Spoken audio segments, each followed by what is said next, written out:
మేమంతా సిద్ధం బస్సు యాత్ర రెండో రోజు కూడా కొనసాగుతోంది. ఇప్పుడు ప్రస్తుతం మరికొద్ది సేపట్లో ఈ బస్సు యాత్ర అనేది దీపగుంట్లకు చేరుకోబోతోంది. అక్కడ ప్రజలు తండోపతండాలుగా ఎదురు చూస్తున్నారు సీఎం వైఎస్ జగన్ కోసం. అండ్ దీనిపై ఓవరాల్ అప్డేట్స్ అందించడానికి మా ప్రతినిధి రాజ్ కుమార్ అందుబాటులో ఉన్నారు. రాజ్ కుమార్, అక్కడ పరిస్థితి ఎలా ఉంది? మీ దగ్గర ఉన్న ఇన్పుట్స్ ఏంటి? కార్తీక్, మనం దీపగుంట దగ్గర ఉన్నాము. ఎర్రగుంట తర్వాత నుంచి నెక్స్ట్ స్టేట్ దీపగుంట. ఆల్మోస్ట్ ఒకసారి చూపించడానికి ప్రయత్నం చేస్తాను మీకు. ఆల్మోస్ట్ అక్కడ ఆ చివరి నుంచి మొదలుకుంటే ఒక 2 కిలోమీటర్ల వైపు సో జగన్మోహన్ రెడ్డి ఎప్పుడెప్పుడు వస్తాడా అని చెప్పేసి ఎదురు చూసినటువంటి దృశ్యాలు మనకు ప్రత్యక్షంగా కనబడతాయి. ఇక్కడ నుంచి బ్రిడ్జ్ ఉంటుంది. సో ఆ బ్రిడ్జ్ వరకు కూడా పూర్తి స్థాయిలో సో మొత్తం ఇదే విధంగా జనసందోహం మనకు కనబడుతోంది.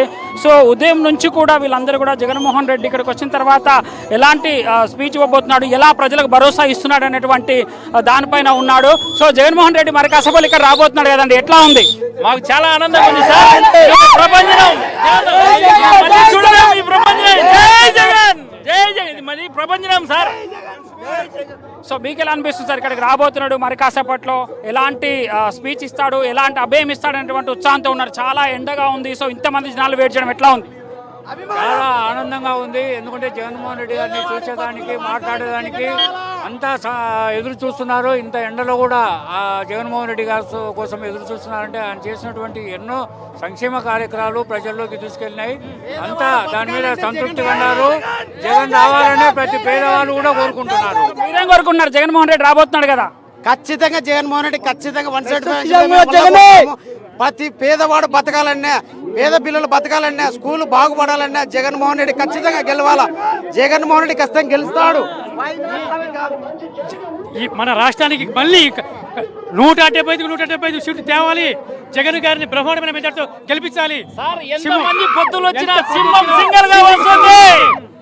ఇంకా ఎంతమంది పొత్తులకు వచ్చినా కూడా జగన్మోహన్ రెడ్డిని ఎదుర్కోలేరు. గిరిజనులు, హరిజనుల యొక్క వాళ్ళ యొక్క బతుకులు బాగుపడాలంటే పథకాలు ఇక్కడ అందరికీ వస్తున్నాయా? సంక్షేమ వస్తున్నాయి, బ్రహ్మాండంగా వస్తున్నాయి. పచ్చ పార్టీలు మీడియా అంతా కలిపి సంక్షేమ పథకాలు ఇవ్వట్లేదు అంటున్నారు. వాళ్ళు పొత్తు చేసిన నుంచి జగన్ అతని మీద ఏడవడమే వాళ్ళ పని, వేరే ఉద్దేశం ఏం లేదు. అందరు కలిపి ఒకవైపు ఉన్నారు కదా, ఇప్పుడు జగన్ సార్ ఒక్కడే వస్తున్నాడు. ఎంత మంది వచ్చినా ఇక సింగల్ గా వస్తుంది.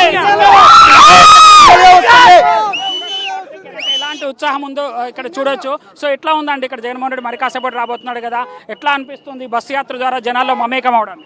కలియుగ పురుషుడు దానకర్ణుడు. ఇప్పుడు కలియుగం సిద్ధం, అన్నిటికీ సిద్ధమైన ఈరోజు మేము మీరంతా సిద్ధమవుతున్నారా? సార్ సిద్ధమవుతూ వస్తున్నా అని చెప్తున్నాడు కదా. సిద్ధానికి రెడీ. మేము సిద్ధానికి రెడీ. ఎండలు తుఫాన్లు దేనికి ఆగకుండా అతన్ని 175 సీట్లు గెలిపించే బాధ్యత మాది. సో ఇంత ఎండగా ఉంది కదా సార్, ఆల్మోస్ట్ 2 కిలోమీటర్ల మీద జనాలు ఉన్నారు కదా, అంటే అభిమానం రాయలసీమ బిడ్డకి అంత అభిమానం? రాయలసీమ బిడ్డ కాబట్టి మాకు అంత అభిమానం. ఈరోజు ఈ మెజారిటీలు ఎక్కడ ఊహించని విధంగా ఉంటాయి. ఎక్కడి నుంచి వచ్చారు సార్? నేను షికాగో నుంచి వచ్చానండి. మన అన్న రవి అన్న కోసం జగన్ అన్న, రవి అన్న పూర్తి మెజారిటీతో గెలవాలి. జై జగన్. అనిపిస్తుంది సార్ ఇంతమంది క్రౌడ్? మీరు యూఎస్ లో చూసుంటారు కదా పొలిటికల్ పార్టీలు. అసలు ఇంత క్రౌడ్, ఇంత అమేజింగ్ రెస్పాన్స్ ఉందండి. కంపల్సరీ 175 వస్తాయి సార్ మనకు. ఒకసారి వెనక్కి చూపించేటువంటి ప్రయత్నం చేద్దాం. సో భారీ మొత్తంలో జనాలు ఇక్కడికి వచ్చినటువంటి సిచ్యువేషన్ ఉంది. సో ఎట్లా చూస్తున్నారు సార్? మరి కాసేపట్లో ఇక్కడ రాబోతున్నారు కదా జగన్ రెడ్డి, మరి కాసేపులో రాబోతున్నాడు కాబట్టి మేము అందరం కూడా ఇక్కడ రెడీగా ఉన్నాము. మేము సిద్ధమని రెడీగా ఉన్నాము. ఎప్పుడు వస్తారని అందరూ ఎదురు చూస్తూ ఉన్నాము. ఎప్పుడెప్పుడు జగన్ కోసం రాక కోసం దారి పొడుగున కూడా జనాలు ఉన్నారండి. ఎందుకు ఇంత అభిమానం జగన్మోహన్ ఇంటి సంక్షేమ పథకాలు ఎవరు కావాలండి మాకు? పులివెందుల బిడ్డ, రాజశేఖర్ బిడ్డగా ఒక జగన్మోహన్ రెడ్డికి ఓటేయడానికి అందరూ రెడీగా సిద్ధంగా ఉన్నారు. ఇక్కడ రవిచంద్ర కిషోర్ రెడ్డికి భారీ మేరతో గెలిపడానికి రెడీగా ఉన్నాము. మేమందరూ కూడా సిద్ధం. కొంతమంది కూడా చెప్తున్నారు ఇదంతా జనాలంతా కూడా అభిమానంతో రావట్లేదు, డబ్బులు ఇస్తే వస్తున్నారంటే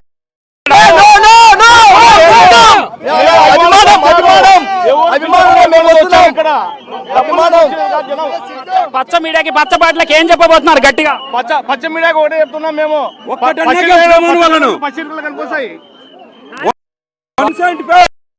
బాక్స్ బద్దలవ్వాలి ఈసారి. సిచ్యువేషన్ చూస్తే కార్తీక్ చాలా ఉత్సాహపడతా సిచ్యువేషన్ కనబడుతుంది. జగన్ కోసం 2 బటన్లు నొక్కుతాం. జగన్ కోసం 2 బటన్లు నొక్కుతాం. మేము ఖచ్చితంగా మా కోసం జగన్ ఏం లబ్ధి పొందాలి అసలు? మేము నాకు లబ్ధి పొందాను. ఇంత స్టిల్ ఇప్పటి వరకు ఇంకా నేను చాలా నాకు ఆనందం వేసింది. ఈసారి ఇంకా మాకు సంక్షేమ పథకాలు రావాలంటే జగనన్న రావాలి, మళ్ళీ రావాలి. మేము సిద్ధం, మా ఎమ్మెల్యేని గెలిపించుకోవడానికి మేము సిద్ధంగా ఉన్నాం. జగనన్న సీఎం చేసుకోవడానికి మేము సిద్ధంగా ఉన్నాం.